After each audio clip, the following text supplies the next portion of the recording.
अब बात करते हैं reaction number third and fourth. आप ध्यान देना, reaction number third and fourth को मैं पैरेलल में डिस्कस कर रहा हूं। Reaction number third and fourth कौन सी है? तो रिएक्शन नंबर थर्ड है reaction of alkyl halide with aqueous KOH और फोर्थ है विद एल्कोहलिक KOH। देखो एक्वस एंड एल्कोहलिक KOH में अगर आप देखेंगे तो दोनों में KOH कॉमन है, एक्वस एल्कोहलिक सॉल्वेंट में डिफरेंस है। तो इन दो रिएक्शंस को मैं पैरेलल में डिस्कस कर रहा हूं ताकि आपको डिफरेंस के बेसिस पर रिएक्शन में क्या चेंजेस आते हैं वो एकदम अच्छे से क्लियर हो जाए। तो बात करते हैं reaction number third and fourth की, पैरेलल में डिस्कस करते हैं। और यहां पर अगर आप थर्ड एंड फोर्थ में रिएजेंट्स की बात करें तो एक में तो हम ले रहे हैं एक्वस KOH और एक में हमने लिया है एल्कोहलिक KOH। पहले मैं इन दोनों का कंपैरिजन आपको एक्सप्लेन करता हूं, फिर इसके एप्लीकेशन हम रिएक्शन पर डिस्कस करेंगे। ध्यान देना, देखो दोनों में अगर आप अटैकिंग रिएजेंट की बात करेंगे तो दोनों ही केस में अटैकिंग रिएजेंट इज OH-। दोनों ही केस में अटैकिंग रिएजेंट इज OH-। तो क्वेश्चन है फिर डिफरेंस क्या होगा? डिफरेंस होगा सॉल्वेंट में। देखो इस केस में अगर बात की जाए तो एक्वस सॉल्वेंट इज वाटर, जबकि यहां पर अगर हम बात करें तो सॉल्वेंट इज अल्कोहल। अब आप देखो सॉल्वेंट में अगर डिफरेंस है और अगर मैं ऐसे में दोनों सॉल्वेंट्स की पोलैरिटी को कंपेयर करता हूं तो क्या आप बता सकते हैं which is more polar solvent, water और अल्कोहल? Yes, water. तो ध्यान देना, पोलैरिटी की अगर बात की जाए तो alcohol is more polar solvent as water is more polar solvent as compare to alcohol, it is less polar solvent. अब आप ध्यान देना, दोनों की अगर पोलैरिटी में डिफरेंस है तो फिर तो हम बात कर सकते हैं क्योंकि वाटर मोर पोलर सॉल्वेंट है तो इसकी प्रेजेंस में OH- का सॉल्वेशन ज्यादा होगा। ये OH- का सॉल्वेशन ज्यादा करेगा, so solvation of OH- in presence of water is more as compare to in presence of alcohol, it is less. और अब आप ध्यान देना, अगर इस कंडीशन में OH- का सॉल्वेशन ज्यादा हुआ मतलब यहां पर OH- के नेगेटिव चार्ज का न्यूट्रलाइजेशन ज्यादा होगा। और अगर इस केस में OH- के नेगेटिव चार्ज का न्यूट्रलाइजेशन ज्यादा होगा तो इसकी इलेक्ट्रॉन डोनेट करने की टेंडेंसी कम हो जाएगी, और इलेक्ट्रॉन डोनेट करने की टेंडेंसी कम होगी तो ध्यान देना इलेक्ट्रॉन डोनेट करना ही न्यूक्लियोफिलिक कैरेक्टर है और इलेक्ट्रॉन डोनेट करना ही बेसिक कैरेक्टर है। मतलब यहां पर बेस स्ट्रेंथ और न्यूक्लियोफिलिसिटी दोनों डिक्रीज होंगी। और क्या मैं कह सकता हूं, देखो न्यूक्लियोफिलिसिटी और बेस स्ट्रेंथ तो यहां भी डिक्रीज होगी क्योंकि सॉल्वेशन तो यहां भी हो रहा है, लेकिन दोनों में एक्सटेंट ऑफ सॉल्वेशन में डिफरेंस है। और अगर एक्सटेंट ऑफ सॉल्वेशन में डिफरेंस है तो यहां पर अब मैं ये कंपैरिजन करना चाहूंगा कि आफ्टर सॉल्वेशन, आप ध्यान देना, आफ्टर सॉल्वेशन अगर मैं दोनों OH- की बेस स्ट्रेंथ को कंपेयर करता हूं और दोनों OH- की अगर मैं न्यूक्लियोफिलिसिटी को कंपेयर करता हूं तो किस कंडीशन में OH- better base and better nucleophile होगा? तो ध्यान देना, क्या मैं बात कर सकता हूं इस केस में क्योंकि सॉल्वेशन अगर ज्यादा हुआ है तो यहां पर base strength and nucleophilicity will be decreased up to greater extent. मतलब इस केस में आप कह सकते हैं nucleophilicity and base strength will be less as compare to this OH-, क्योंकि यहां पर अगर सॉल्वेशन कम है, सॉल्वेशन अगर कम हुआ है तो बेस स्ट्रेंथ और न्यूक्लियोफिलिसिटी कम एक्सटेंट तक डिक्रीज होगी। मतलब this OH- will be better base and better nucleophile as compare to this OH-। आया समझ में? और अब आप ध्यान देना, क्योंकि यहां पर हम बात कर रहे हैं कि OH- का सॉल्वेशन ज्यादा हुआ है, इसकी बेस स्ट्रेंथ ज्यादा एक्सटेंट तक डिक्रीज हुई है, ऑब्वियसली न्यूक्लियोफिलिक स्ट्रेंथ भी ज्यादा एक्सटेंट तक डिक्रीज हुई है।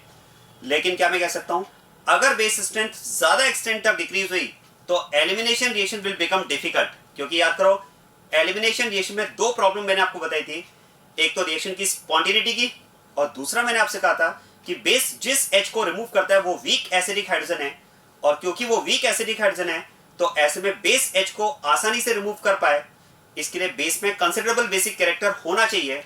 लेकिन यहां पर अगर हम बात करें कि OH- का सॉल्वेशन ज्यादा एक्सटेंट तक हुआ है, बेस स्ट्रेंथ क्योंकि ज्यादा एक्सटेंट तक डिक्रीज हुई है, तो ये रीजन है कि इस केस में क्योंकि बेस स्ट्रेंथ ज्यादा एक्सटेंट तक डिक्रीज हुई है तो रिएक्शन एलिमिनेशन से शिफ्ट हो जाती है न्यूक्लियोफिलिक सब्स्टिट्यूशन के लिए। तो यहां पर हम बात करते हैं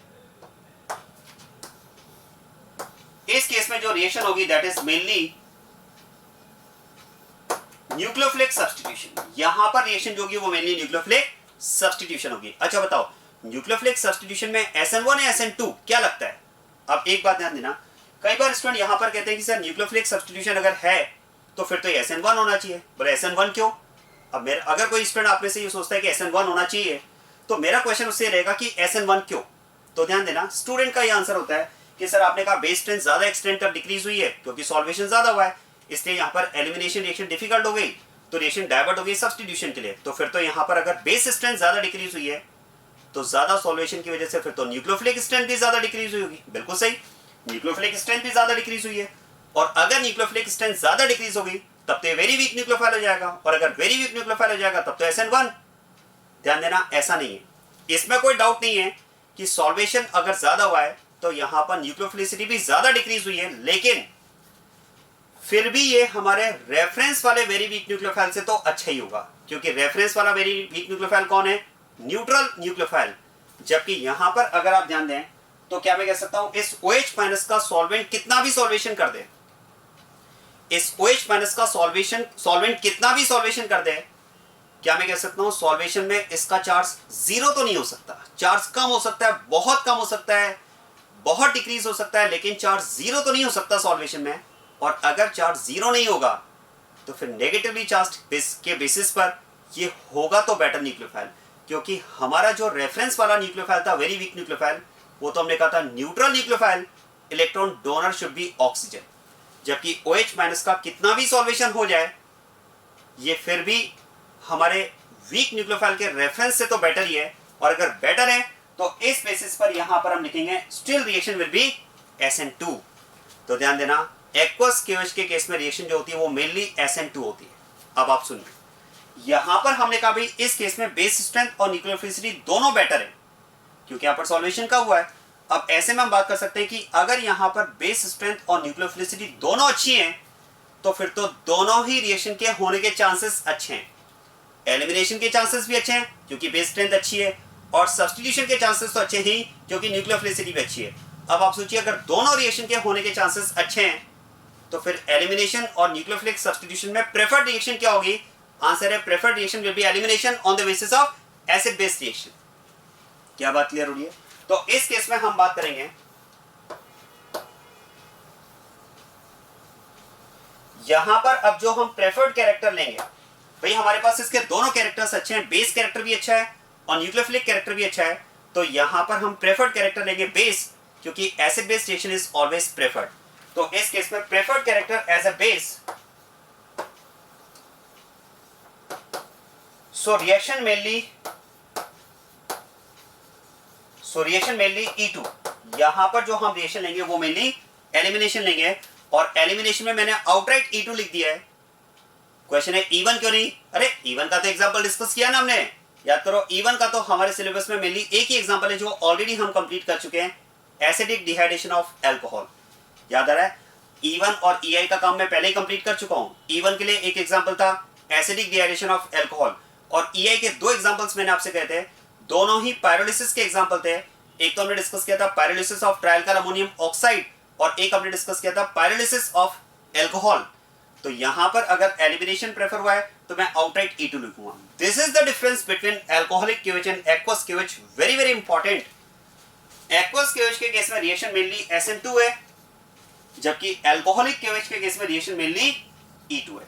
अब ये आपको पता होना चाहिए, कंसेप्ट मैंने आपको बता दिया, लेकिन डायरेक्ट आपको पता होना चाहिए क्वेश्चन में प्रोडक्ट आइडेंटिफाई करने के लिए रिएक्शन में, कि अगर एक्वस KOH दिया है SN2 रिएक्शन अप्लाई करो, और अगर अल्कोहलिक KOH दिया हुआ है E2 रिएक्शन अप्लाई करो। आया समझ में? This is about the key concept for the reaction number 3rd, that is reaction with aqueous KOH, and the reaction number 4th, that is reaction with alcoholic KOH। चलिए फिर अब इसको apply करते हैं रिएक्शंस के लिए। बात करते हैं रिएक्शन नंबर 3 की, और रिएक्शन नंबर 3 में हम बात कर रहे हैं रिएक्शन विद एक्वस KOH। देखो अभी हमने डिस्कस किया कि एक्वस KOH के केस में रिएक्शन इज मेनली SN2, तो यहां पर जो रिएक्शन होगी वो मेनली SN2 होगी। बस SN2 का कंसेप्ट अप्लाई करो। SN2 में क्या होता है? न्यूक्लियोफाइल का अटैक करना और लीविंग ग्रुप का लीव करना साइमल्टेनियस प्रोसेस होता है। तो फिर तो इस केस में हम बात करेंगे कि OH- का एज ए न्यूक्लियोफाइल इस ऑर्गेनिक सबस्ट्रेट पर अटैक करना, इसका एज ए न्यूक्लियोफाइल अटैक करना और X का as a leaving group leave करना साइमल्टेनियस प्रोसेस होगा।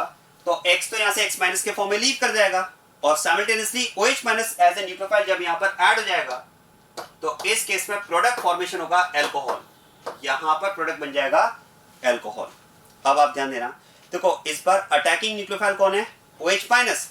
मैंने आपसे क्या कहा? In nucleophilic substitution reaction, if the attacking nucleophile is OH minus, the process is called alkaline hydrolysis. पहली रिएक्शन मैंने आपको बताई hydrolysis, reaction with water. Third reaction में आपको बता रहा हूं alkaline hydrolysis in which attacking nucleophile is OH minus. दोनों में अल्कोहल बना है। जब आप RX की रिएक्शन वाटर के साथ कराते हैं तब भी अल्कोहल बनता है, और जब आप RX की रिएक्शन एक्वस KOH के साथ कराते हैं तब भी अल्कोहल बनता है।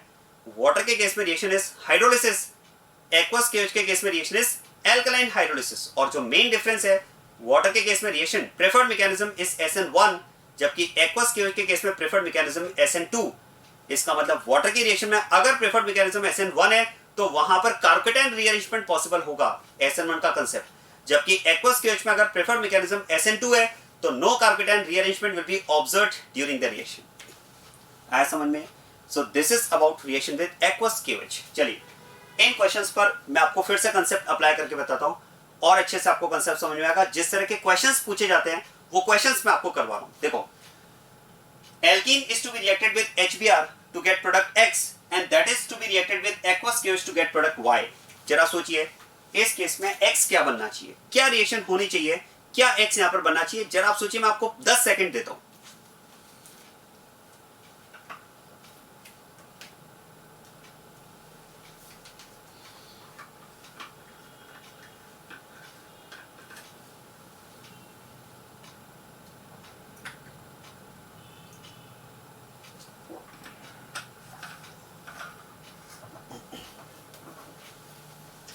आप ध्यान देना, एल्कीन की रिएक्शन अगर HBr के साथ में गिवन है, याद करो reactions of alkenes and alkynes are mainly electrophilic addition reaction.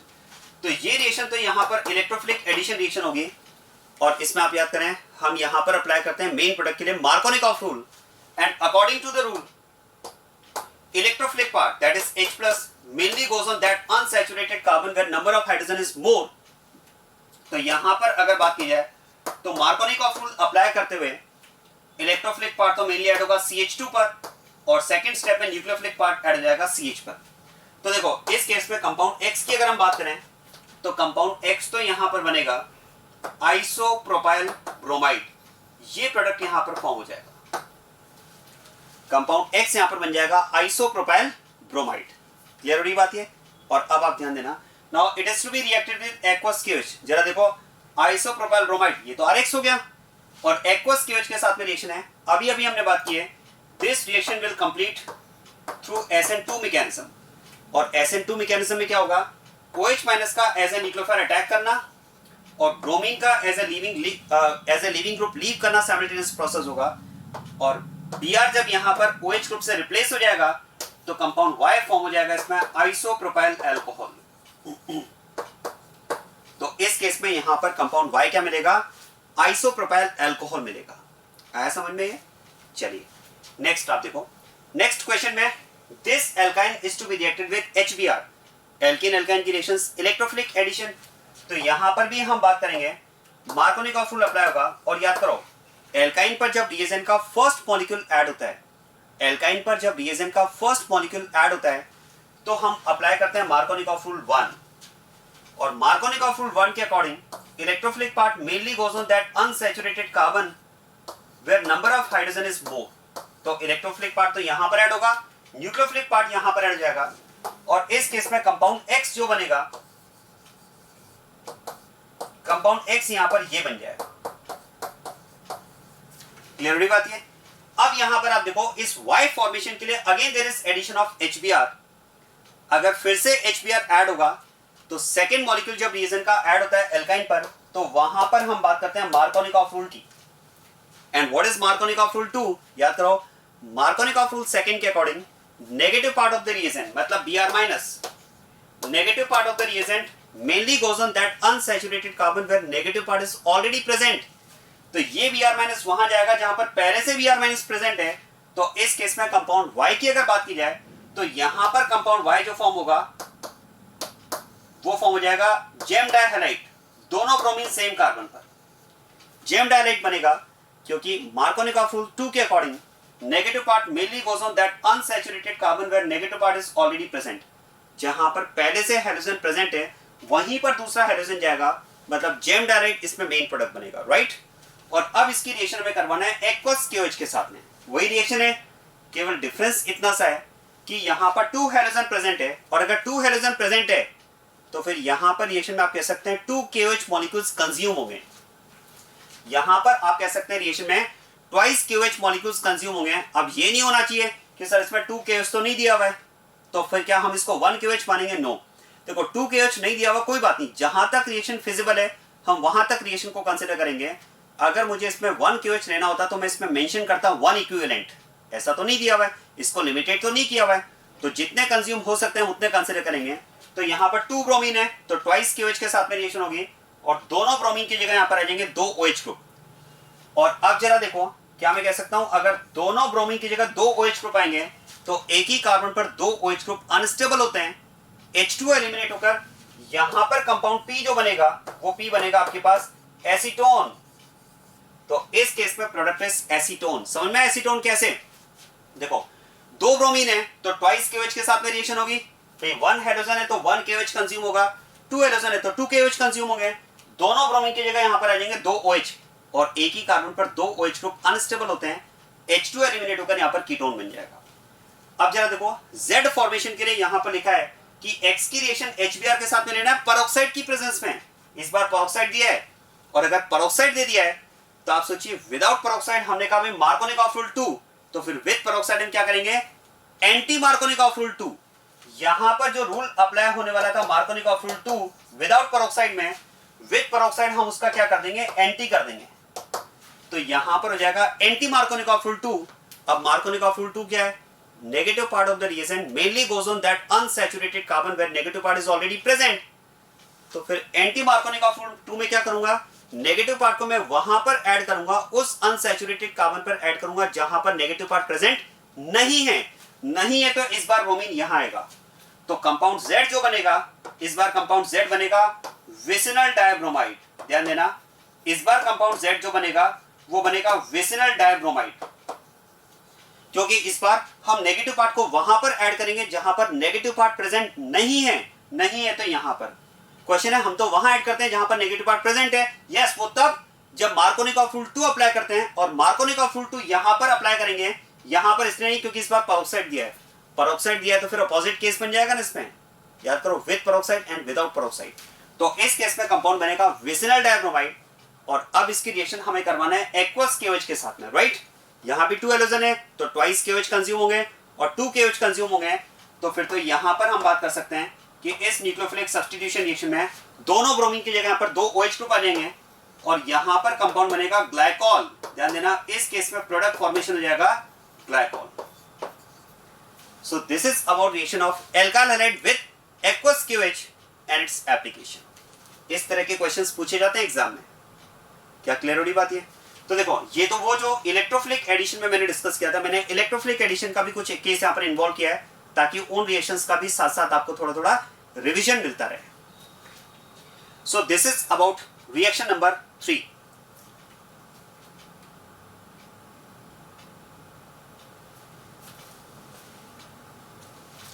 अब बात करते हैं रिएक्शन नंबर 4 की, और रिएक्शन नंबर 4 में हम बात करेंगे रिएक्शन विद एल्कोहलिक KOH। और जैसा कि मैंने आपको एक्वस एंड एल्कोहलिक KOH में कंपैरिजन बताया, एल्कोहलिक KOH में प्रेफर्ड मैकेनिज्म इज E2। तो यहां पर अब जो रिएक्शन प्रेफर्ड होगी वो E2 रिएक्शन प्रेफर्ड होगी।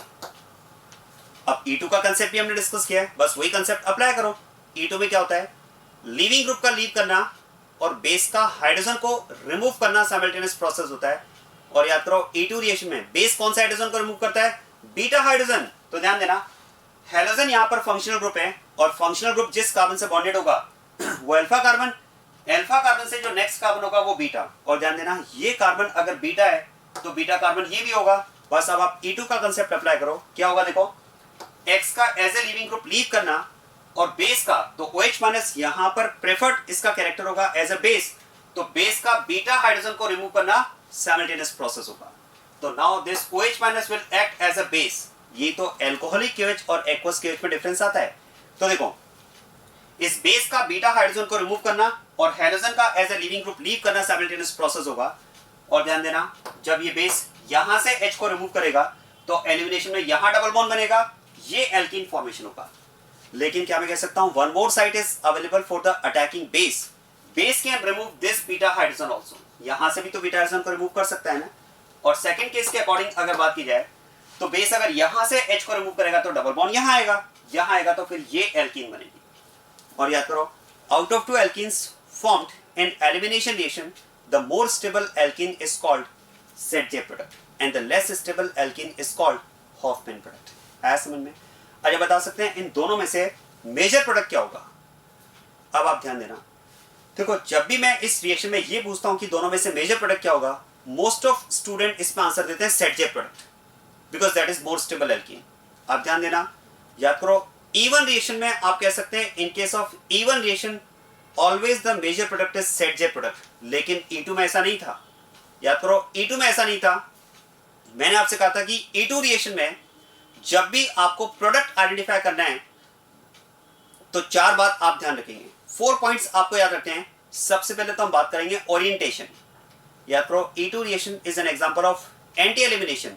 तो पहले आप देखो कि क्या कंपाउंड आपको स्टीरियोकेमिकल फॉर्मूला में दिया हुआ है क्या? तो ध्यान देना, कंपाउंड तो हमें स्टीरियोकेमिकल फॉर्मूला में नहीं दिया हुआ है, मतलब ये नहीं दिया हुआ है कि कौन आउटसाइड है, कौन इनसाइड है, कौन विद इन द प्लेन है, वेज डैश कुछ भी शो नहीं किया हुआ है, राइट।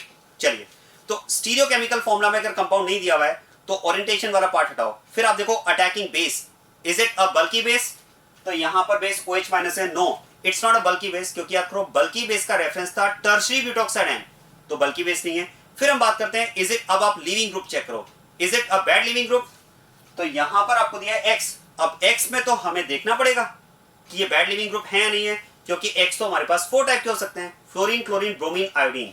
तो अब आप ध्यान देना, अगर यहां पर X फ्लोरीन लिया जाए तो याद करो fluorine is considered as a bad leaving group, यही तो हमारा रेफरेंस था बैड लिविंग ग्रुप का। और याद करें अगर फ्लोरीन आप लेते हैं यहां पर तो it is a bad leaving group, और बैड लिविंग ग्रुप के केस में रिएक्शन का जो मेजर प्रोडक्ट होता है वो हम कार्ब अनायन की स्टेबिलिटी से डिसाइड करते हैं। अब आप सोचिए बेस अगर यहां से H को हटाएगा तो कार्बन आयन यहां जनरेट होगा, और बेस अगर यहां से H को हटाएगा तो कार्बन आयन यहां पर जनरेट होगा। कहां पर कार्बन आयन ज्यादा स्टेबल होगा, फर्स्ट या सेकंड? आंसर है सेकंड, क्योंकि फर्स्ट पर तो कार्बन आयन को R ग्रुप डिस्टेबलाइज करेगा, तो इसके करस्पॉन्डिंग प्रोडक्ट रिएक्शन का मेजर प्रोडक्ट होगा, मतलब यहां पर आप कह सकते हैं Hofmann's product will be the major product. और अब आप ध्यान देना, अगर आपको यहां पर क्लोरीन, ब्रोमीन या आयोडीन दिया जाए तो क्या मैं कह सकता हूं fluorine is considered as a bad leaving group, chlorine, bromine, iodine ये तो उससे बेटर लिविंग ग्रुप है। तो अब मैं कह सकता हूं, देखो अब मैं क्लोरीन, ब्रोमीन, आयोडीन के केस में आपको फिर से अप्लाई करके बताता हूं। मेजर प्रोडक्ट आइडेंटिफाई करने के लिए सबसे पहले आप देखो क्या कंपाउंड आपको स्टीरियोकेमिकल फॉर्मूला में दिया हुआ है क्या, वेज डैश वगैरह कुछ शो किया हुआ है क्या? क्या कंपाउंड को देखकर ये पता चल रहा है कौन आउटसाइड द प्लेन है, कौन इनसाइड द प्लेन है, कौन विद इन द प्लेन है? तो क्वेश्चन है, आंसर है इसको देखकर तो नहीं पता चल रहा है, चलो हटाओ। उसके बाद में अटैकिंग बेस, क्या ये बल्की बेस है क्या? OH माइनस, नो ये बल्की बेस नहीं है। चलिए फिर आप चेक करो लिविंग ग्रुप, क्या ये बैड लिविंग ग्रुप है क्या? तो क्लोरीन, ब्रोमीन, आयोडीन ये बैड लिविंग ग्रुप भी नहीं है। अब आप चेक करो लिविंग ग्रुप, क्या ये स्ट्रॉन्ग माइनस आई ग्रुप है क्या? याद करो स्ट्रॉन्ग माइनस आई ग्रुप का रेफरेंस तो हमारा था पॉजिटिवली चार्ज ग्रुप, तो ये पॉजिटिवली चार्ज ग्रुप भी नहीं है, तो आंसर है नो। तो अब इसमें आप कह सकते हैं कंपाउंड स्टीरियोकेमिकल फॉर्मूला में नहीं दिया हुआ है, अटैकिंग बेस बल्कि नहीं है, leaving group bad leaving group नहीं है, और leaving group strong minus I group भी नहीं है। तो अब ये E2 का नॉर्मल केस होगा, और नॉर्मल केस में हम बात करेंगे major product of the reaction will be ZJ product. तो याद रखिएगा E2 रिएक्शन में ऐसा नहीं है कि आउटराइट ZJ होगा, no, depending on condition. 4 factor बताया मैंने आपको। पहले कंपाउंड का स्टीरियोकेमिकल फॉर्मूला चेक करो, अगर कंपाउंड स्टीरियोकेमिकल फॉर्मूला में दिया हुआ है तो एंटी एलिमिनेशन के अकॉर्डिंग आप प्रोडक्ट डिसाइड करो। सेकंड अटैकिंग बेस, अगर बल्की बेस है तो Hofmann product is formed as major product. Leaving group, अगर बैड लिविंग ग्रुप है तो मेजर प्रोडक्ट कार्बन आयन की स्टेबिलिटी से डिसाइड करो। लिविंग ग्रुप अगर स्ट्रॉन्ग माइनस आई ग्रुप है तो कार्बन आयन की स्टेबिलिटी से डिसाइड करो। अगर इन चारों में से कुछ भी नहीं है तो ZJ प्रोडक्ट मेजर प्रोडक्ट होगा। याद है, ऐसा मैंने आपको E2 में बताया था। तो इस केस में हम कह सकते हैं एल्कोहलिक KOH के केस में रिएक्शन इज मेनली E2। और अब जरा ध्यान देना, इस एलिमिनेशन में ओवरऑल हुआ क्या? तो आप कह सकते हैं इस हैलाइड में से X और H एलिमिनेट हो गए। X as a leaving group leave किया और H को बेस ने हटाया, मतलब ओवरऑल आप कह सकते हैं कि यहां से HX एलिमिनेट हुआ है। और ध्यान देना, elimination of HX the process is called dehydrohalogenation. इस प्रोसेस को हम लिखते हैं डीहाइड्रोहेलोजिनेशन। देखो hydrohalogenation addition of HX, dehydrohalogenation elimination of HX। तो आप कह सकते हैं when alkyl halide is reacted with alcoholic QH, dehydrohalogenation takes place। alcoholic QH क्या करेगा? E2 एलिमिनेशन करेगा और इसके थ्रू कंपाउंड से HX को एलिमिनेट करने में हेल्प करेगा। इसका मतलब आप कह सकते हैं, इसका मतलब alcoholic QH acts as a dehydrohalogenating agent। alcoholic QH किसकी तरह काम करता है? dehydrohalogenating agent, मतलब जिसकी हेल्प से हम dehydrohalogenation कर पाए। So alcoholic QH in the reaction acts as a dehydrohalogenating agent।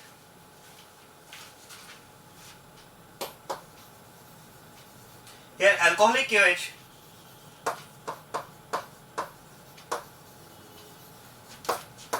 acts as a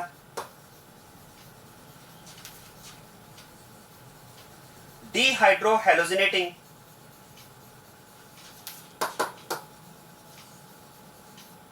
agent. आया समझ में? तो एल्कोहलिक क्यूएच के केस में हमने डिस्कस किया रिएक्शन इज E2। चलिए इसकी एप्लीकेशन में आपको कुछ क्वेश्चंस पर अप्लाई करके बताता हूं।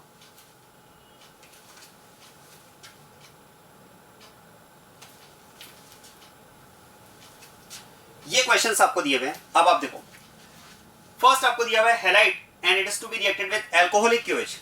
एल्कोहलिक क्यूएच है ना E2 रिएक्शन, और E2 रिएक्शन में क्या होगा? ब्रोमीन का as a leaving group leave करना और बेस का बीटा हाइड्रोजन को हटाना। तो देखो बीटा हाइड्रोजन इसमें ये है और बीटा हाइड्रोजन यहां पर भी है। वैसे तो आप कह सकते हैं ये कंपाउंड ओवरऑल सिमेट्रिकल है, चाहे आप यहां से हाइड्रोजन को हटाओ चाहे यहां से हटाओ, प्रोडक्ट तो सेम बनेगा, तो आप कहीं से भी हटा दो। चलो ऐसा करते हैं, यहां से हटा देते हैं। तो इस केस में कंपाउंड X जो बनेगा वो बनेगा इसमें CH डबल बॉन्ड CH2। हो गया एलिमिनेशन, एल्कीन फॉर्मेशन। और अब आपको आगे क्या दिया है? HBr peroxide. जरा देखो HBr का एडिशन करना है पेरोक्साइड की प्रेजेंस में, एंटी मार्कोनिकॉफ रूल याद आ रहा है? तो फिर तो मैं यहां पर एंटी मार्कोनिकॉफ रूल अप्लाई करूंगा, या मैं कह सकता हूं कि यहां पर जो मैं आंसर दूंगा वो फ्री रेडिकल की स्टेबिलिटी के अकॉर्डिंग दूंगा। और याद करो HBr पेरोक्साइड में H और ब्रोमीन में से एल्कीन पर पहले क्या ऐड होता है? ब्रोमीन। यही तो बताया था मैंने आपको। HBr विदाउट पेरोक्साइड में पहले इलेक्ट्रोफिलिक पार्ट H ऐड होता है, जबकि HBr पेरोक्साइड में पहले ऐड होता है ब्रोमीन। तो यहां पर ब्रोमीन तो इस कार्बन पर ऐड होगा और H यहां पर ऐड होगा। कंपाउंड Y जो बनेगा वो बनेगा इसमें ये कंपाउंड। क्लियर बात ये? और अब जरा देखो कितना इंपॉर्टेंट कन्वर्जन हमने किया है। जरा देखो, ये initial compound is isopropyl bromide. It is isopropyl bromide and the end product of this sequence of reaction is N-propyl bromide. It is N-propyl bromide। मतलब एक तरह से आप कह सकते हैं कि हमने आइसोप्रोपाइल ब्रोमाइड को N-propyl ब्रोमाइड में कन्वर्ट कर दिया है। और अगर आपको N-propyl ब्रोमाइड को आइसोप्रोपाइल ब्रोमाइड में कन्वर्ट करना होता तो क्या करते हैं? पहले N-propyl ब्रोमाइड की रिएक्शन हम करवाते हैं एल्कोहलिक क्यूएच के साथ में, एलिमिनेशन होकर यहां पर एल्कीन बन जाता, और एल्कीन पर फिर हम ऐड करते हैं HBr without peroxide. HBr without peroxide add करते तो मार्कोनिकॉफ रूल के अकॉर्डिंग HBr ऐड होता, और जब एल्कीन पर मार्कोनिकॉफ रूल के अकॉर्डिंग HBr ऐड होगा तो H यहां पर ब्रोमीन यहां पर, फिर उस केस में बन जाता आइसोप्रोपाइल ब्रोमाइड।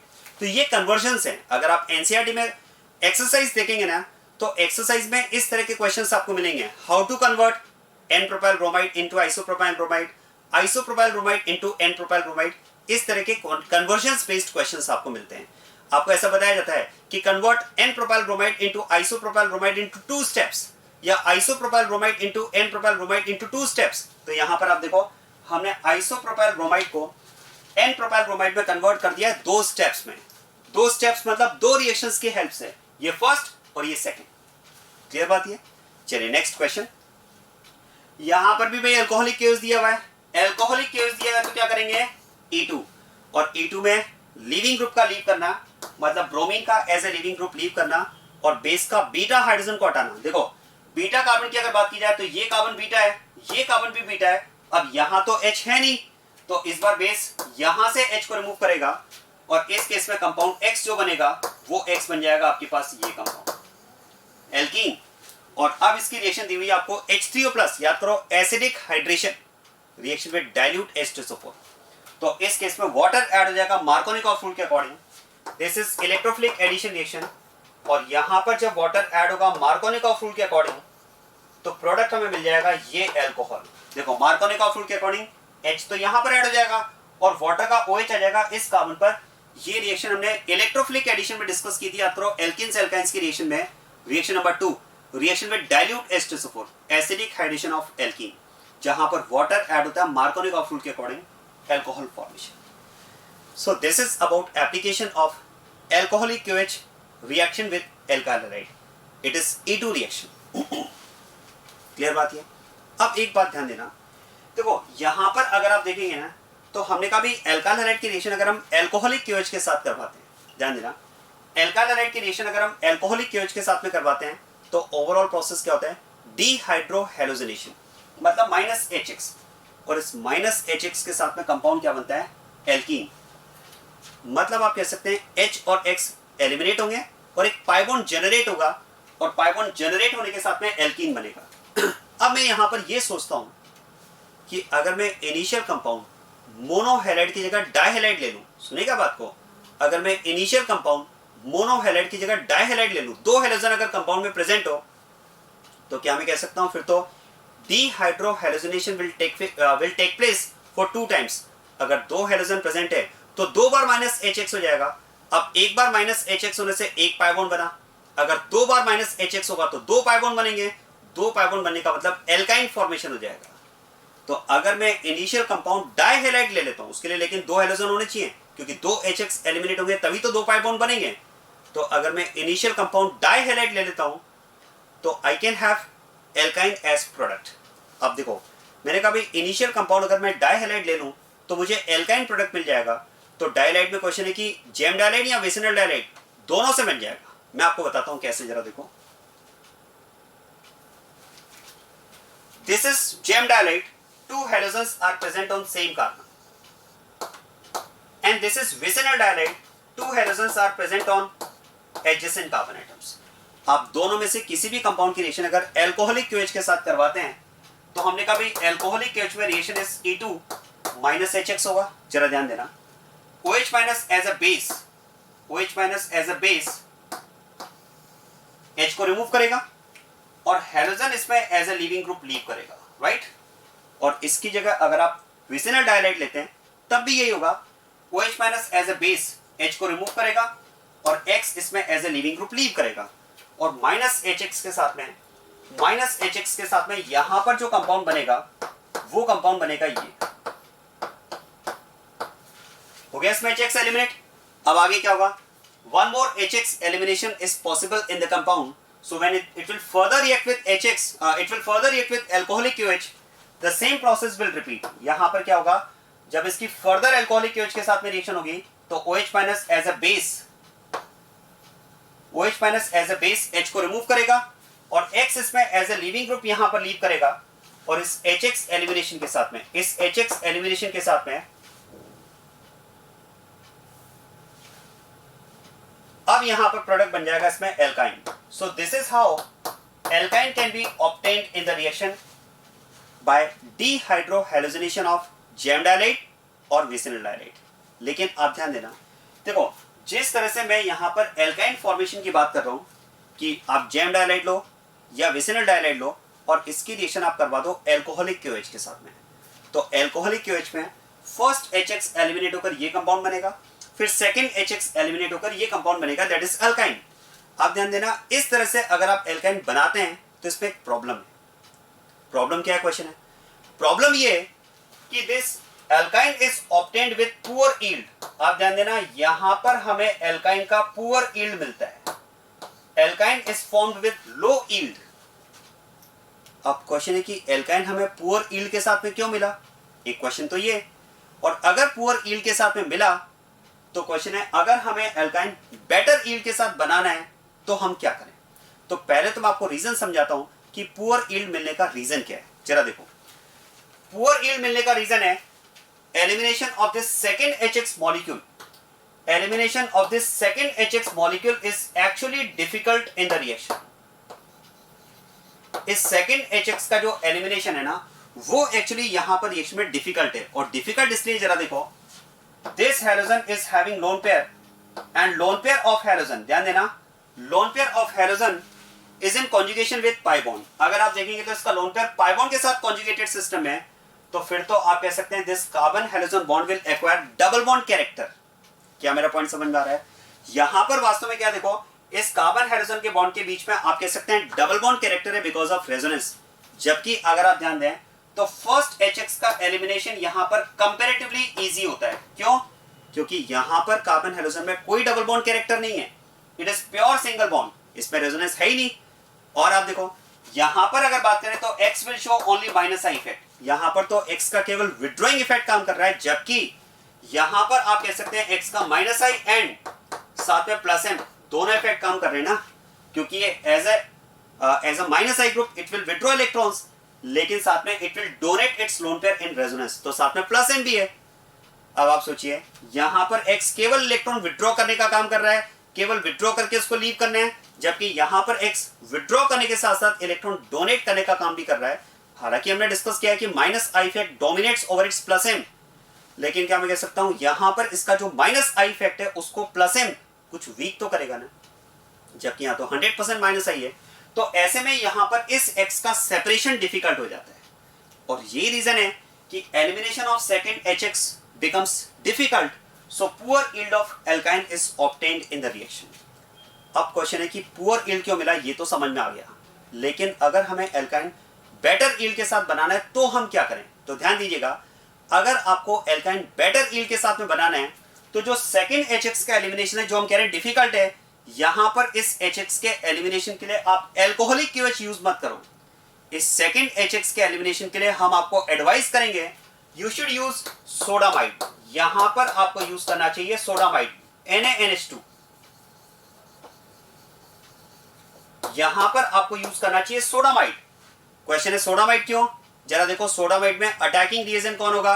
NH2-, यहां पर हम कह सकते हैं now attacking reagent is NH2-, और आप याद करो NH2- is very strong base, याद करो ये तो हमारे बहुत स्ट्रॉन्ग बेस का रेफरेंस था ना, और इसमें मैंने आपसे क्या कहा था, being a very strong base removal of H becomes easier. इस केस में रिएक्शन जो होती है, एलिमिनेशन रिएक्शन जो होती है, उसका बिहेवियर एक नॉर्मल एसिड बेस रिएक्शन के काफी क्लोज होता है।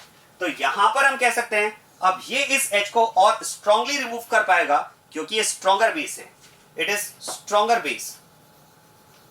यहां पर हम बात कर सकते हैं कि NH2-, ध्यान देना यहां पर मैं बात करना चाह रहा हूं कि अगर बेस स्ट्रेंथ की बात की जाए तो NH2- is stronger base than OH-। NH2- जो है वो OH- के कंपैरिजन में स्ट्रॉन्गर बेस है, और अगर स्ट्रॉन्गर बेस है तो ये एलिमिनेशन रिएक्शन सोडामाइड के केस में बेटर एलिमिनेशन रिएक्शन होगी as compare to alcoholic QH। This is how alkyne can be obtained with better yield. क्या मेरा पॉइंट समझ में आ रहा है? तो फर्स्ट HX के एलिमिनेशन में ध्यान देना, फर्स्ट HX के एलिमिनेशन में अगर आप एल्कोहलिक QH यूज कर रहे हैं तो कोई ऑब्जेक्शन नहीं है, आप यूज करो कोई दिक्कत नहीं है, क्योंकि यहां पर HX का एलिमिनेशन आसान है।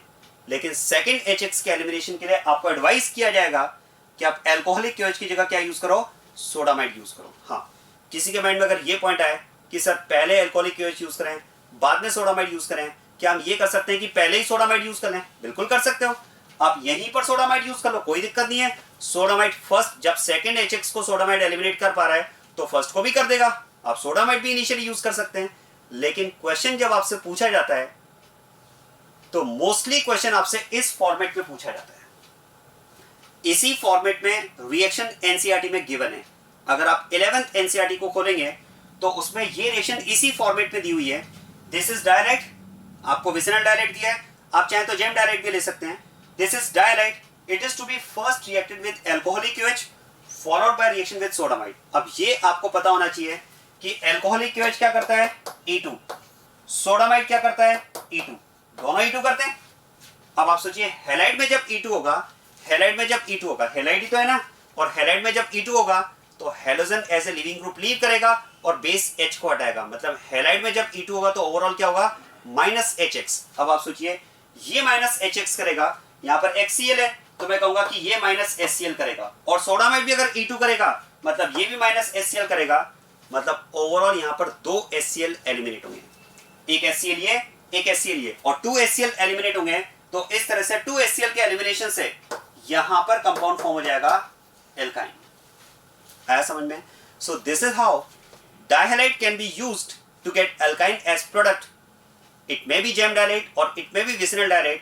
When gem or vicinal dihalide is first reacted with alcoholic QH followed by sodamide, will get alkyne as the product. Clear बात ये? So this is about use of sodamide for elimination of second HX from the compound, which is otherwise difficult to eliminate. आया समझ में? तो ये यहाँ पर मैंने आपको बताया कि एल्काइन कैसे फॉर्म कर सकते हैं डायलाइड से, और इस तरह से हमने यहाँ पर रिएक्शन नंबर 4 डिस्कस की है, जिसमें हमने एल्कोहलिक क्यूएच की रिएक्शन एल्काइल हैलाइड के साथ में ली है।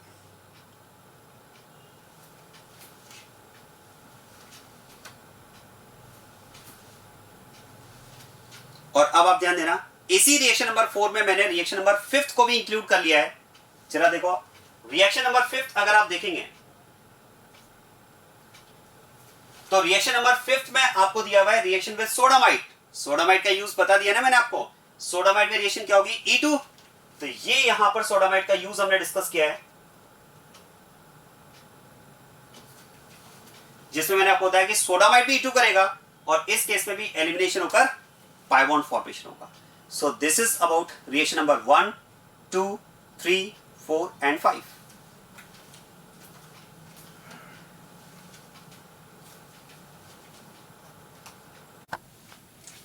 नेक्स्ट अब बात करते हैं reaction number 6, that is reaction of alkyl halide with ammonia.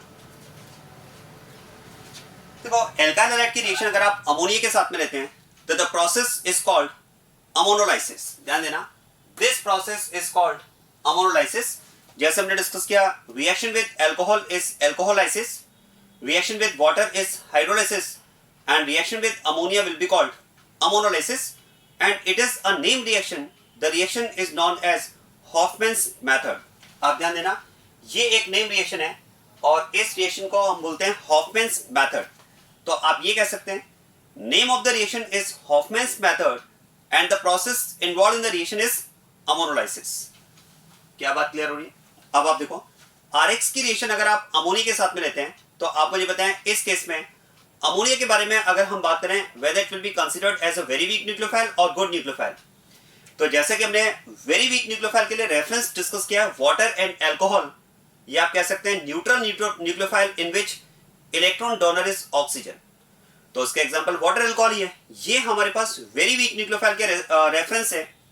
क्या मैं कह सकता हूं अमोनिया तो इससे बेटर है, क्योंकि although ammonia as a whole molecule behaves as a nucleophile, so it is also a neutral nucleophile, but still it will be a better nucleophile than water and alcohol, since in ammonia electron donor is nitrogen and its En is less than oxygen।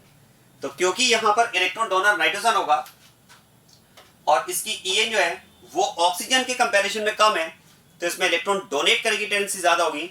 So it will act as a better nucleophile than water and alcohol. और हमने यही discuss किया है कि water alcohol से जो भी better होगा वो गुड न्यूक्लियोफाइल की कैटेगरी में जाएगा, और उस केस में रिएक्शन का मैकेनिज्म SN2 होगा।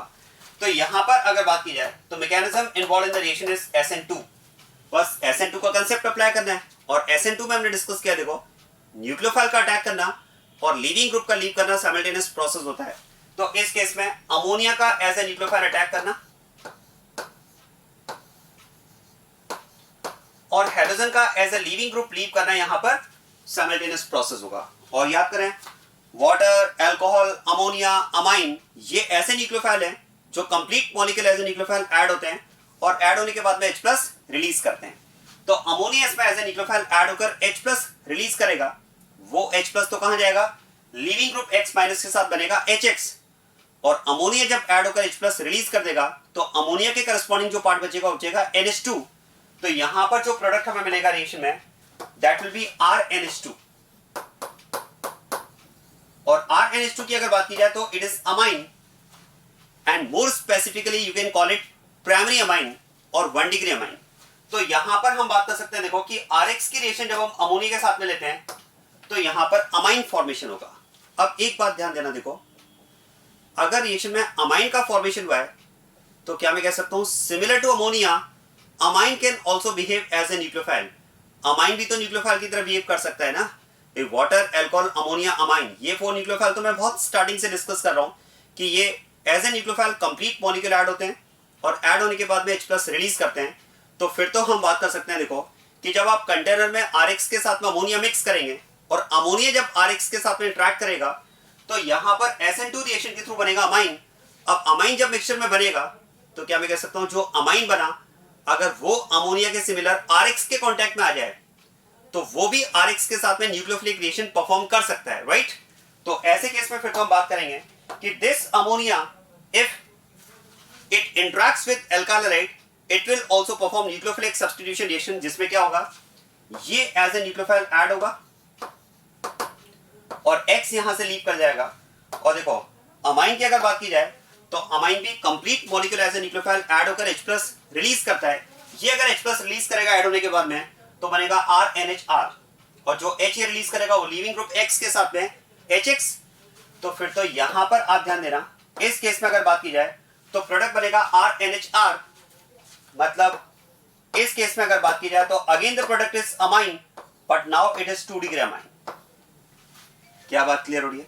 So when RX reacts with ammonia it gives primary amine, but when primary amine reacts with alkyl halide it gives secondary amine। क्या मैं कह सकता हूं secondary amine is also having nitrogen with lone pair, so it can also behave as a nucleophile। ये भी तो nucleophile के form में रिएक्ट कर सकता है ना। तो ये अगर RX के कांटेक्ट में आया तो फिर तो ये भी एज ए न्यूक्लियोफाइल यहां पर रिएक्ट करेगा और complete molecule as a nucleophile add होने के बाद में H+ रिलीज कर देगा और H+ रिलीज कर देगा। तो फिर तो H+ रिलीज करने के बाद में जो प्रोडक्ट आपको मिलेगा वो बनेगा R2NR, जिसको आप लिख सकते हैं R3N। और R3N की अगर बात की जाए तो that is also amine and now it is 3 degree amine. क्या क्लियर हो रही बात है? तो देखो सेकेंडरी अमाइन जब RX के साथ में रिएक्ट करेगा तो टर्शियरी अमाइन बनेगा। अब मेरा क्वेश्चन है क्या टर्शियरी अमाइन भी RX के साथ में फर्दर रिएक्ट कर सकता है क्या? जिस तरह से secondary and primary amine react कर रहे हैं क्या ये भी RX के साथ में न्यूक्लियोफिलिक रिएक्शन शो कर सकता है? सोचिए, यस और no. Answer is yes. 3 degree amine can also behave as a nucleophile like primary and secondary amine. देखो कई बार स्टूडेंट का आंसर इसमें नो होता है, शायद ये सोच करके कि यहां पर H प्रेजेंट नहीं है, जबकि यहां पर H प्रेजेंट है। तो आप ध्यान देना अमाइंस का जो न्यूक्लियोफिलिक बिहेवियर है that is not because of its hydrogen, it is because of presence of lone pair on nitrogen. ये तो लोन पेयर की प्रेजेंस की वजह से है ना, क्योंकि lone pair donor will act as a nucleophile. तो टर्शियरी अमाइन में भी आप कह सकते हैं nitrogen is having lone pair, so it can also behave as a nucleophile. ये भी न्यूक्लियोफाइल की तरह बिहेव कर सकता है क्योंकि लोन पेयर की वजह से इसका न्यूक्लियोफिलिक कैरेक्टर है।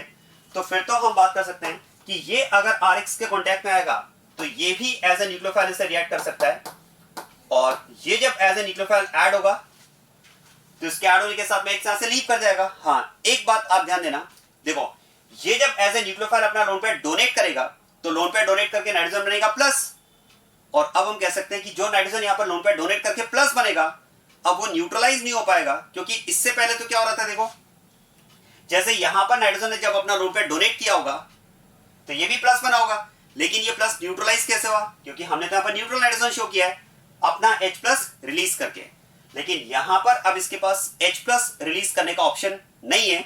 कोई बात नहीं, ये जब एज ए न्यूक्लियोफाइल अपना लोन पेयर डोनेट करेगा तो ये बन जाएगा प्लस, और प्लस बनेगा तो यहां पर बन जाएगा R4N+। क्या मेरा पॉइंट समझ में आ रहा है? यहां पर बन जाएगा R3, और ये जब लोन पेयर डोनेट करके R के साथ बॉन्ड बनाएगा तो टोटल R हो जाएंगे इसमें 4, और अब यहां पर नाइट्रोजन होगा पॉजिटिवली चार्ज। इससे पहले पॉजिटिवली चार्ज क्यों नहीं बन रहा था? क्योंकि इससे पहले नाइट्रोजन के पास H अवेलेबल था, तो वो अपना लोन पेयर डोनेट करने के बाद में ऐड होने के बाद में क्या कर रहा था? न्यूट्रलाइज होने के लिए H+ रिलीज कर दे रहा था। तो यहां भी उसने H+ रिलीज कर दिया, यहां भी कर दिया और यहां भी कर दिया, लेकिन यहां पर H+ रिलीज करने के लिए उसके पास H अवेलेबल है नहीं, तो यहां पर बनेगा ये कैटायन। और अब हम कह सकते हैं कि जो X- यहां से लीव किया है वो X- इस कैटायन के साथ में एसोसिएट हो जाएगा और यहां पर फॉर्मेशन होगा सॉल्ट का। ध्यान देना, primary amine, secondary amine and tertiary amine, when tertiary amine will react with RX there will be formation of salt, और इस सॉल्ट को हम बोलते हैं क्वाटरनरी सॉल्ट। ऑप्टिकल आइसोमेरिज्म में क्वाटरनरी सॉल्ट से रिलेटेड बात की जाती है। अगर आपको याद हो तो ऑप्टिकल आइसोमेरिज्म में क्वाटरनरी सॉल्ट से रिलेटेड बात की जाती है कि जब क्वाटरनरी सॉल्ट में 4 अल्काइल ग्रुप्स डिफरेंट होते हैं तो ये ऑप्टिकल आइसोमेरिज्म शो करता है। तो दिस इज क्वाटरनरी सॉल्ट।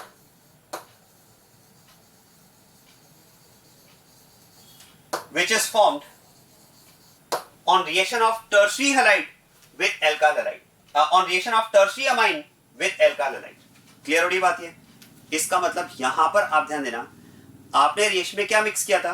आपने रिएक्शन मिक्सचर लिया था alkyl halide एंड अमोनिया, लेकिन यहां पर अगर आप ध्यान दें तो पहले RX की रिएक्शन अमोनिया के साथ में होकर के बना प्राइमरी अमाइन, लेकिन primary amine as a product जो मॉलिक्यूल बना वो फर्दर रिएक्शन में पार्टिसिपेट करके क्या कर रहा है? सेकेंडरी अमाइन का फॉर्मेशन कर रहा है। सेकेंडरी अमाइन फिर से रिएक्शन में पार्टिसिपेट करके टर्शियरी अमाइन का फॉर्मेशन कर रहा है, और टर्शियरी अमाइन फिर से रिएक्ट करके क्वाटरनरी सॉल्ट का फॉर्मेशन कर रहा है। मतलब आप देखो इस रिएक्शन को मैं एक तरह से कह सकता हूं it is comparable to chlorination of methane. याद करो जब मीथेन की रिएक्शन हम क्लोरीन के साथ में करवाते हैं इन प्रेजेंस ऑफ लाइट तो बनता है CH3Cl, वो फर्दर रिएक्ट करके बनता है CH2Cl2, फिर वो फर्दर रिएक्ट करके बनता है CHCl3 और वो फर्दर रिएक्ट करके बनता है CCl4। कुछ वैसी रिएक्शन है ना? तो आप देखो यहां पर क्या हो रहा है, एक तरह से आप कह सकते हैं in this reaction sequence of products are formed in the process. यहां पर अगर आप देखेंगे तो प्रोडक्ट्स का एक सीक्वेंस आपको मिला, chain of products, product reaction with RX new product, reaction with RX new product, reaction with RX new product। तो इस तरह से प्रोडक्ट्स की एक चेन बनी। और याद करें जब मैंने मीथेन का क्लोरीनेशन डिस्कस किया था तब भी मैंने ये बात कही थी कि जब इस तरह से चेन ऑफ प्रोडक्ट्स का फॉर्मेशन होता है तो इस चेन का फर्स्ट या लास्ट प्रोडक्ट जो है वो आप एज अ मेजर प्रोडक्ट बना सकते हैं। इस चेन ऑफ प्रोडक्ट्स का फर्स्ट या लास्ट कंपाउंड जो है वो आप एज अ मेजर प्रोडक्ट बना सकते हैं। कैसे जरा आप ध्यान देना। क्वेश्चन है अगर मुझे प्राइमरी अमाइन यहां पर मेजर प्रोडक्ट बनाना है, इस सीक्वेंस का फर्स्ट प्रोडक्ट अगर मुझे एज अ मेजर प्रोडक्ट बनाना है तो मैं क्या करूं?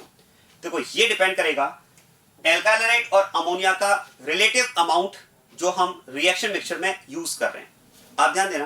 देखो अगर हम चाहते हैं कि प्राइमरी अमाइन हमें मेजर प्रोडक्ट मिले तो प्राइमरी अमाइन मेजर प्रोडक्ट क्या कब मिलेगा? जब RX की रिएक्शन अमोनिया के साथ में होगी। आप देखो RX जितना ज्यादा अमोनिया के साथ में इंटरेक्ट करेगा, ध्यान देना, RX जितना ज्यादा अमोनिया के साथ में इंटरेक्ट करेगा प्राइमरी अमाइन का फॉर्मेशन उतना ज्यादा होगा। तो फिर तो हम ये कह सकते हैं कि अगर हम मिक्सचर में अमोनिया को एक्सेस अमाउंट में यूज करें, ध्यान देना,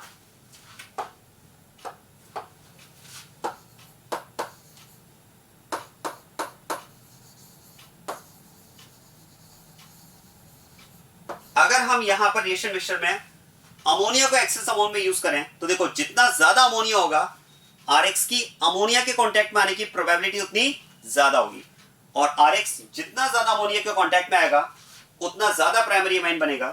तो आप कह सकते हैं कि RX के कंपैरिजन में अगर आप अमोनिया को एक्सेस अमाउंट में यूज करें तो in this chain of products primary amine will be formed as a major product. देखो बनेंगे तो सब, आप ये नहीं कर सकते कि किसी का बनना आप रोक पाए।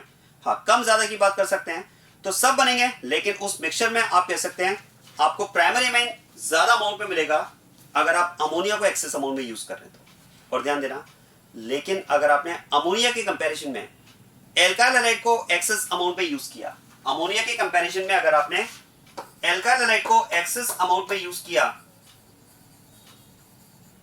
अगर आप एल्काइल हैलाइड एक्सेस अमाउंट में यूज कर रहे हैं तो आप तो ये सोचिए इस रिएक्शन को फॉरवर्ड ले जाने के लिए कौन रिस्पॉन्सिबल है, अमोनिया या RX? कौन रिएक्शन में रिपीटेडली पार्टिसिपेट कर रहा है? आंसर है RX। अमोनिया तो इनिशियली पार्टिसिपेट किया, लेकिन आगे जो रिपीटेडली पार्टिसिपेट कर रहा है वो तो RX पार्टिसिपेट कर रहा है ना। और क्या मैं कह सकता हूं RX का पार्टिसिपेशन जितना ज्यादा होगा क्वाटरनरी सॉल्ट बनने के चांसेस उतने ज्यादा होंगे, और RX रिपीटेडली पार्टिसिपेट करे तो इसके लिए RX ज्यादा अमाउंट में होना चाहिए। तो RX अगर आप एक्सेस अमाउंट में यूज करते हैं तो salt will be the major product. So this is about reaction of RX with ammonia. आया समझ में ये? और ये एक नेम रिएक्शन है। The reaction is known as Hoffman's method, and the process involved in the reaction is ammonolysis. क्योंकि देखो ammonolysis का मतलब समझ रहे हैं, lysis का मतलब decomposition। तो यहां पर आप कह सकते हैं there is decomposition of RX by ammonia. Ammonia ने RX को डिकम्पोज किया तो हमने बोल दिया अमोनोलाइसिस। अगर वाटर RX को डिकम्पोज करता तो हाइड्रोलिसिस, अगर अल्कोहल RX को डिकम्पोज करता तो अल्कोहोलिसिस, अमोनिया ने डिकम्पोज किया तो अमोनोलिसिस। आया समझ में? चलिए अब आप ध्यान देना। देखो ये रिएक्शन तो मैंने आपको RX की अमोनिया के साथ में एक्सप्लेन की और हमने कहा रिएक्शन का मैकेनिज्म SN2 है, लेकिन आप याद करें जब मैंने एलिमिनेशन और सब्स्टिट्यूशन में सिलेक्शन की बात कही थी तो वहां पर अगर आप याद करें तो दो रेफरेंस मैंने आपको बताए थे। एक तो very strong base NH2 minus, और एक रेफरेंस मैंने आपको बताया था अमोनिया। याद करें, अमोनिया हमारी वो लिमिट है, लोअर लिमिट, जहां तक हम एलिमिनेशन की बात करते हैं। हाँ, ये हमने जरूर बात की थी कि अगर अमोनिया से वीकर बेस हुआ, अगर अमोनिया से वीकर बेस हुआ तो रिएक्शन मेनली सब्स्टिट्यूशन, लेकिन up to ammonia elimination is possible with some conditions. भाई NH2 माइनस तो हमने कहा unconditionally it will be elimination reaction, लेकिन NH2 माइनस से अगर वीकर बेस हो अप टू अमोनिया तो एलिमिनेशन रिएक्शन और सब्स्टिट्यूशन रिएक्शन दोनों में से कुछ भी हो सकता है डिपेंडिंग ऑन कंडीशन। तो क्योंकि अमोनिया में कंसिडरेबल बेसिक कैरेक्टर होते हैं, इनफैक्ट हमने इसको एलिमिनेशन के लिए एक रेफरेंस भी माना था, तो मतलब इस केस में एलिमिनेशन रिएक्शन भी पॉसिबल है। तो क्वेश्चन है एलिमिनेशन रिएक्शन कब हो सकती है? दो कंडीशन है, देखो ध्यान देना, दो कंडीशन है। एक तो हम बात कर सकते हैं टेम्परेचर। देखो RX की रिएक्शन जो हम अमोनिया के साथ में लेते हैं, ये जिस भी टेम्परेचर कंडीशन में, आपको टेम्परेचर याद रखने की जरूरत नहीं है, whatever is the temperature condition for this nucleophilic substitution reaction, क्या मैं कह सकता हूं ये रिएक्शन जिस टेम्परेचर कंडीशन में हुई है, अगर मैं उससे टेम्परेचर बढ़ा दूं तो high temperature will be a favourable condition for elimination reaction, क्योंकि हमें एक हाई टेम्परेचर रेंज रिक्वायर्ड होती है एलिमिनेशन रिएक्शन की स्पॉन्टेनिटी के लिए। तो ये रिएक्शन जिस टेम्परेचर कंडीशन में है, अगर मैं वहां से टेम्परेचर बढ़ा दूं तो डेफिनेटली ये रिएक्शन एलिमिनेशन सब्स्टिट्यूशन से डाइवर्ट हो जाएगी एलिमिनेशन रिएक्शन के लिए। तो एक तो हम बात कर सकते हैं, देखो आप ध्यान देना, ammonia also behaves as a good base. मैंने क्या कहा, अमोनिया में भी इतना कंसिडरेबल बेसिक कैरेक्टर है कि हम इसकी प्रेजेंस में एलिमिनेशन रिएक्शन की बात कर पाए। तो इस केस में अगर हम बात करते हैं एलिमिनेशन की, तो it can also behave as a good base. So elimination reaction is possible in the following conditions. और वो कंडीशंस क्या है, देखो, तो पहली कंडीशन है रिएक्शन एट हाई टेम्परेचर। ये कहा मैंने आपसे कि अगर आप हाई टेम्परेचर कर दें रिएक्शन में, सब्स्टिट्यूशन के लिए जो भी टेम्परेचर रिक्वायर्ड है, अगर आप उससे टेम्परेचर बढ़ा दें तो फिर ये रिएक्शन सब्स्टिट्यूशन से डाइवर्ट हो जाएगी एलिमिनेशन रिएक्शन के लिए। तो एक तो ये कंडीशन हो सकती है। और सेकंड कंडीशन आप ध्यान देना क्या है, with the increase in degree of compound. ध्यान देना, with the increase in degree of compound, मतलब जो एल्काइल हैलाइड हम ले रहे हैं, उस एल्काइल हैलाइड की डिग्री इंक्रीज होने के साथ साथ आप कह सकते हैं the reaction shifts from SN2 to E2। ध्यान देना, the reaction shifts from SN2 to E2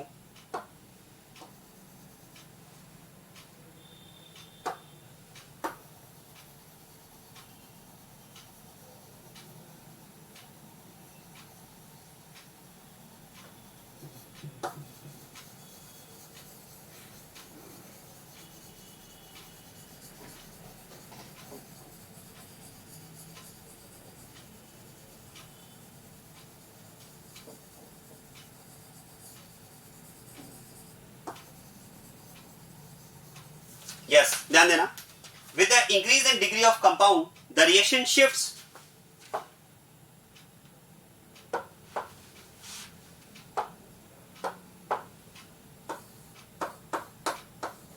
from SN2 to E2। Compound alkyl halide की डिग्री इंक्रीज होने के साथ साथ क्या होगा, रिएक्शन SN2 से E2 के लिए शिफ्ट होना स्टार्ट हो जाएगी। मतलब gradually reaction shifts from SN2 to E2 and in case of 3 degree alkyl halide E2 dominates to give alkene as a major product. दो कंडीशंस हैं जहां पर हम बात करते हैं कि जो रिएक्शन है वो सब्स्टिट्यूशन से डाइवर्ट होने लगती है एलिमिनेशन के लिए। एक तो अगर आप रिएक्शन में टेम्परेचर हाई कर दें तो whatever is the alkyl halide, whatever is the degree of alkyl halide, the reaction will shift from SN2 to E2। अगर आप हाई टेम्परेचर कर देंगे तो आप किसी भी तरह का एल्काइल हैलाइड लें, चाहे प्राइमरी, सेकेंडरी या टर्शियरी हैलाइड लें, उस केस में एलिमिनेशन रिएक्शन डोमिनेट करना स्टार्ट कर देगी। या फिर अगर हम बात करें तो अल्काइल हैलाइड की डिग्री, क्योंकि याद करें अमोनिया के केस में दो कंडीशंस मैंने आपको बताई थी, एक तो रिएक्शन टेम्परेचर डिपेंडेंट होती है और दूसरा रिएक्शन ऑर्गेनिक सबस्ट्रेट डिपेंडेंट होती है। तो ये तो बात हो गई टेम्परेचर की कि अगर आप हाई टेम्परेचर कर दें तो रिएक्शन एलिमिनेशन के लिए शिफ्ट हो जाएगी, या फिर आप ऑर्गेनिक सबस्ट्रेट में चेंज करें। अब ऑर्गेनिक सबस्ट्रेट में चेंज के साथ में रिएक्शन में कैसे डाइवर्जन होता है ये मैं आपको एक्सप्लेन करता हूं, आप ध्यान दीजिएगा। देखो जैसे ये 3 हैलाइड्स हमें गिवन है, primary, secondary and tertiary halide. अब क्या मैं कह सकता हूं, जब इन अल्काइल हैलाइड की रिएक्शन आप अमोनिया के साथ में करवाएंगे तो वैसे तो हम कहते हैं कि there will be competition among 4 mechanisms, SN1, SN2, E1 and E2। लेकिन क्या मैं कह सकता हूं इन 4 में भी अगर बात की जाए तो RX की रिएक्शन जब हम अमोनिया के साथ में लेते हैं तो मेनली 2 मैकेनिज्म्स के बीच में कंपटीशन है। भाई SN1 और SN2 में से अमोनिया के केस में मेन रिएक्शन क्या है, तो हमने कहा भाई ammonia behaves as a good nucleophile, तो SN1 और SN2 में से मेन रिएक्शन है SN2, राइट। और E1 और E2 में से मेन रिएक्शन E2। E1 क्यों नहीं, अरे E1 का तो एग्जांपल हमने डिस्कस किया ना, एसिडिक डिहाइड्रेशन ऑफ अल्कोहल। इसके अलावा जो एलिमिनेशन रिएक्शन है वो मोस्टली E2 रिएक्शंस हैं। तो यहां पर अगर बात की जाए तो जो मेन कंपटीशन है वो SN2 और E2 के बीच में, राइट। अब आप ध्यान देना, आप मुझे बताएं इन अल्काइल हैलाइड्स का SN2 के लिए अगर मैं रिएक्टिविटी कंपैरिजन करता हूं, SN2 के लिए अगर रिएक्टिविटी कंपैरिजन करता हूं तो ऑर्डर क्या होगा, क्या मैं कह सकता हूं for SN2 reaction the order will be decreasing order. यहां पर जो ऑर्डर होगा वो डिक्रीजिंग ऑर्डर होगा, क्योंकि कंपाउंड की डिग्री इंक्रीज होने के साथ में 1 से 2 और 2 से 3 डिग्री पर अगर आप जा रहे हैं तो स्टेरिक हिंड्रेंस बढ़ेगा, और स्टेरिक हिंड्रेंस अगर इंक्रीज होगा तो SN2 के लिए रिएक्टिविटी कम होती जाएगी, क्योंकि SN2 में स्टेरिक की बात करते हैं। और याद करें मैंने 3 डिग्री के लिए तो मैंने आपको बताया भी था कि 3 डिग्री के केस में तो जो कंपाउंड है वो मेनली, अगर सब्स्टिट्यूशन रिएक्शन की बात की जाए तो मेनली SN1 शो करता है इररेस्पेक्टिव ऑफ न्यूक्लियोफाइल स्ट्रेंथ, क्योंकि टर्शियरी हैलाइड में स्टेरिक इतना ज्यादा होता है कि SN2 के लिए इसकी रिएक्टिविटी बहुत ही कम हो जाती है। तो ध्यान देना, इस केस में अगर बात की जाए तो SN2 के लिए आप कह सकते हैं रिएक्टिविटी इज डिक्रीजिंग। SN2 के लिए डिग्री इंक्रीज होने के साथ साथ रिएक्टिविटी कम होती जाएगी। आइए बता सकते हैं what about reactivity for E2। E2 के लिए रिएक्टिविटी ऑर्डर क्या होगा, तो देखो याद करें एलिमिनेशन रिएक्शन में चाहे E1 हो चाहे E2 हो, reactivity mainly depends on product stability. अब आप सोचिए इसमें जब एलिमिनेशन होगा तो इसके करस्पॉन्डिंग जो एल्कीन बनेगी वो बनेगी इथीन, यहां पर जब एलिमिनेशन होगा तो बनेगी प्रोपीन, और यहां पर जब एलिमिनेशन होगा तो बनेगा आइसोब्यूटाइलिन। और इन 3 एल्कीन्स का अगर मैं स्टेबिलिटी कंपैरिजन करता हूं तो आइसोब्यूटाइलिन सबसे ज्यादा स्टेबल होगी, क्योंकि इसमें 6 अल्फा हाइड्रोजन होंगे, फिर आएगा इसके करस्पॉन्डिंग प्रोपीन 3 अल्फा हाइड्रोजन, और फिर इसके करस्पॉन्डिंग इथीन 9 अल्फा हाइड्रोजन। तो हमने डिस्कस किया है कि वो कंपाउंड ज्यादा रिएक्टिव होगा एलिमिनेशन के लिए जिसके करस्पॉन्डिंग बनने वाला प्रोडक्ट ज्यादा स्टेबल हो। तो फिर तो ये कंपाउंड एलिमिनेशन के लिए ज्यादा रिएक्टिव होगा, मतलब E2 के लिए अगर रिएक्टिविटी की बात की जाए तो रिएक्टिविटी विल इंक्रीज। यहां पर अगर हम बात करें तो E2 के लिए रिएक्टिविटी इज इंक्रीजिंग। क्या बात समझ में आ रही है, बस यही कंडीशन है, आप ध्यान देना। प्राइमरी हैलाइड की अगर बात की जाए तो it is a good substrate for SN2 but bad substrate for E2। तो इस केस में SN2 reaction dominates over E2। आगे अगर आप बढ़ोगे डिग्री इंक्रीज होगी तो SN2 का कुछ परसेंटेज कम होगा, E2 का कुछ परसेंटेज बढ़ेगा, लेकिन यहां पर भी SN2 ही डोमिनेट करता है। लेकिन अगर आप 2 से 3 डिग्री पर जाएंगे तो SN2 का परसेंटेज और कम होगा, E2 का परसेंटेज और बढ़ेगा, और यहां पर E2 रिएक्शन जो है वो SN2 पर डोमिनेट करना स्टार्ट कर देगी। तो यही हम बात करते हैं कि in case of degree of compounds with the increase in degree of compounds the reaction gradually shifts from SN2 to E2। Reaction क्या हो रहा है, धीरे धीरे SN2 से किसकी ओर शिफ्ट होती जा रही है, E2 की ओर शिफ्ट होती जा रही है। और 3 डिग्री हैलाइड की अगर बात की जाए तो 3 डिग्री हैलाइड में E2 reaction will dominate over SN2। क्या मेरा पॉइंट समझ में आया, क्योंकि वैसे भी आप सोचिए 3 डिग्री हैलाइड तो अगर मैं सब्स्टिट्यूशन की बात करूं तो 3 डिग्री हैलाइड तो SN2 के लिए वैसे भी खराब सबस्ट्रेट होता है, ये अगर सब्स्टिट्यूशन रिएक्शन देता भी है तो मेनली SN1। अब ऐसे में आप सोचिए कि अगर अमोनिया इस कंपाउंड से रिएक्ट करता है, अमोनिया अगर इस कंपाउंड से रिएक्ट करता है तो हमने कहा भी अमोनिया के सामने 2 चॉइस हैं, being a good nucleophile SN2 reaction and being a good base E2 reaction. अब आप सोचिए अगर मैं बात करूं कि being a good nucleophile it should undergo SN2 reaction, तो जिस कंपाउंड के साथ में हम इसके SN2 के बारे में सोच रहे हैं वो कंपाउंड तो SN2 के लिए खराब है ना, क्योंकि याद करो कुछ सबस्ट्रेट्स ऐसे होते हैं जो अपनी रिएक्शन को खुद डिसाइड करते हैं, and tertiary halide is among दो सबस्ट्रेट्स जिसमें हमने डिस्कस किया था कि स्टेरिक इतना हाई होता है कि ये SN2 के लिए खराब सबस्ट्रेट होता है इररेस्पेक्टिव ऑफ न्यूक्लियोफाइल स्ट्रेंथ, चाहे न्यूक्लियोफाइल गुड हो चाहे वीक हो, ये अगर सब्स्टिट्यूशन रिएक्शन देता है तो मेनली SN1। अब ऐसे में आप सोचिए कि अगर इसको एज ए न्यूक्लियोफाइल रिएक्ट करना है तो SN1 तो ये यहां पर शो कर ही नहीं पाएगा, इसे क्या शो करना पड़ेगा, SN2 तो ये शो कर ही नहीं पाएगा, इसे क्या शो करना पड़ेगा, SN1। और देखो SN1 के लिए तो इसको तब तक वेट करना पड़ेगा जब तक कि पहले X लीव ना कर जाए, क्योंकि SN1 में तो पहले लीविंग ग्रुप लीव करता है फिर कार्बोटाइन पर न्यूक्लियोफाइल अटैक करता है। आप सोचिए ये तब तक वेट करे, नो, क्योंकि अगर ये SN2 नहीं कर पा रहा है एज ए न्यूक्लियोफाइल और इसको वेट करना पड़ेगा फॉर SN1 रिएक्शन की X लीव करे, कैटायन बने, फिर अटैक करे, तो कोई बात नहीं, इसमें एक कैरेक्टर और भी तो है, कौन सा कैरेक्टर? बेस कैरेक्टर, क्योंकि ये यहां पर E2 भी कर सकता है और हम ये कह सकते हैं कि ये SN2 के लिए खराब है लेकिन E2 के लिए तो कंपाउंड अच्छा है, तो फिर इतना वेट नहीं करेगा, ये एज ए बेस क्या करेगा, यहां से बीटा एडिशन रिमूव करेगा और X साइमल्टेनियसली लीव करेगा और ये रिएक्शन सब्स्टिट्यूशन की जगह किधर डाइवर्ट हो जाएगी? एलिमिनेशन रिएक्शन के लिए। तो इसलिए हम बात करते हैं with the increase in degree of halide, with the increase in degree of halide, the reaction gradually shifts from SN2 to E2, and in case of 3 degree halide, E2 reaction dominates. In case of 3 degree halide, E2 reaction dominates over SN2. क्या बात clear हो रही है? और अगर E2 reaction dominate करेगी तो elimination होगा और एलिमिनेशन रिएक्शन में प्रोडक्ट क्या बनेगा? एल्कीन, क्योंकि बेस तो बीटा हाइड्रोजन को हटाएगा और X लीव करेगा और डीहाइड्रोहाइड्रोजनेशन HX एलिमिनेट होकर यहां पर क्या बन जाएगा? एल्कीन। तो देखो एलिमिनेशन के करस्पॉन्डिंग बनने वाला प्रोडक्ट इज एल्कीन और सब्स्टिट्यूशन के करस्पॉन्डिंग बनने वाला प्रोडक्ट इज अमाइन। तो यहां पर हम बात कर सकते हैं, क्योंकि इस रिएक्शन में 3 डिग्री हैलाइड के केस में हमने बात की कि E2 रिएक्शन विल डोमिनेट, तो E2 रिएक्शन के डोमिनेट करने के साथ में यहां पर एल्कीन मेजर प्रोडक्ट हो जाएगा। आया समझ में? So this is about reaction of alkyl halide with ammonia. मैंने आपको दोनों केस बता दिए कि being a good nucleophile, it will mainly undergo SN2 reaction, but ammonia can also behaves as a good base. It also has considerable basic character to show elimination reaction, और वो किन conditions में possible है? या तो हम reaction में temperature high कर दें, या फिर रिएक्शन में एल्काइल हैलाइड की डिग्री को चेक करें।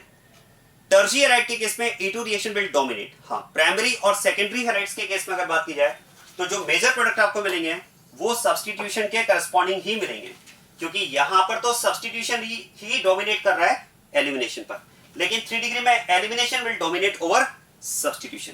तो इस तरह से आपको टेम्परेचर कंडीशन चेक करते हुए, हैलाइड की डिग्री चेक करते हुए आंसर देना है कि आंसर सब्स्टिट्यूशन वाला होगा मतलब अमाइन होगा, या एलिमिनेशन वाला होगा मतलब एल्कीन होगा। So this is about reaction of alkyl halide with ammonia.